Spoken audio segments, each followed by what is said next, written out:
ನಾವು ಸಾಮಾನ್ಯವಾಗಿ ಏನು ನಂಬ್ತೀವಿ ಗೊತ್ತಾ? ಒಳ್ಳೆ ಫೇಸ್ ವಾಶ್, ಒಳ್ಳೆ ಸೀರಮ್, ಒಳ್ಳೆ ಕ್ರೀಮ್ ಇದ್ರೆ ಸಾಕು ಚರ್ಮ ಚೆನ್ನಾಗಿರುತ್ತೆ ಅಂತ.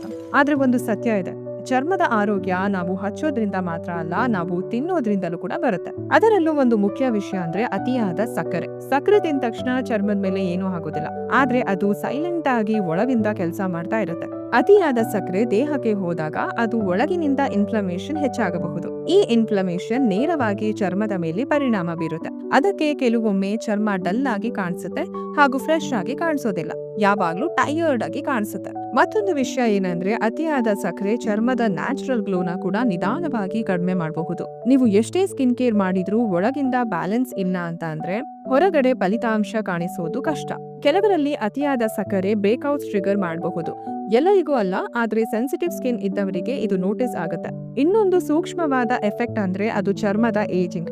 ಅತಿಯಾದ ಸಕ್ಕರೆ ಸ್ಕಿನ್ ಎಲಾಸ್ಟಿಸಿಟಿ ಮೇಲೆ ಪರಿಣಾಮ ಬೀರುವ ಸಾಧ್ಯತೆ ಇರುತ್ತೆ. ಅದರಿಂದ ಫೈನ್ ಲೈನ್ಸ್, ಲೂಸ್ ಟೆಕ್ಸ್ಚರ್ ಸ್ವಲ್ಪ ಬೇಗ ಕಾಣಿಸಬಹುದು. ಸೊ ನಾವು ಮುಖ್ಯವಾಗಿ ನೆನ್ಪಿಡ್ಕೋಬೇಕಾಗಿರೋದೇನಂದ್ರೆ ಸಮಸ್ಯೆ ಸಕ್ಕರೆಯಲ್ಲಿ ಅಲ್ಲ, ಅತಿಯಾದ ಸಕ್ಕರೆಯಲ್ಲಿ ಇರುತ್ತೆ. ಮತ್ತೊಂದು ಪಾಯಿಂಟ್ ಏನಂದ್ರೆ ನಾವು ತಿನ್ನೋ ಸಕ್ಕರೆ ಕೇವಲ ಸ್ವೀಟ್ಸ್ ಅಲ್ಲೇ ಮಾತ್ರ ಇರೋದಿಲ್ಲ. Biscuits, packed juice, sauces, bakery items ಇವೆಲ್ಲದರಲ್ಲೂ ಕೂಡ ಹಿಡನ್ ಶುಗರ್ ಇರುತ್ತೆ. ಅದೇ ನಮಗೆ ಗೊತ್ತಿಲ್ಲದೆ ಡೈಲಿ ಶುಗರ್ ಇಂಟೇಕ್ ಹೆಚ್ಚಾಗೋ ಹಾಗೆ ಮಾಡುತ್ತೆ. ಇದರರ್ಥ ಸಕ್ಕರೆ ಸಂಪೂರ್ಣ ಬಿಡಿ ಅನ್ನೋದಲ್ಲ. ಸ್ವಲ್ಪ ಕಡಿಮೆ, ಸ್ವಲ್ಪ ಜಾಗ್ರತೆ ಹಾಗೂ ಸ್ವಲ್ಪ ಬ್ಯಾಲೆನ್ಸ್ಡ್ ಆಗಿ ಸಕ್ಕರೆನ ತಗೋಬೇಕು. ಚರ್ಮ ಚೆನ್ನಾಗಿರ್ಬೇಕು ಅಂದ್ರೆ ಕ್ರೀಮ್ ಮಾತ್ರ ಸಾಕಾಗೋದಿಲ್ಲ. ನೀವು ತಿನ್ನೋದು, ಕುಡಿಯೋದು, ಆಯ್ಕೆ ಮಾಡುವಂತಹ ವಿಚಾರಗಳು ಇವೆಲ್ಲ ಕೂಡ ಈಕ್ವಲಿ ಇಂಪಾರ್ಟೆಂಟ್.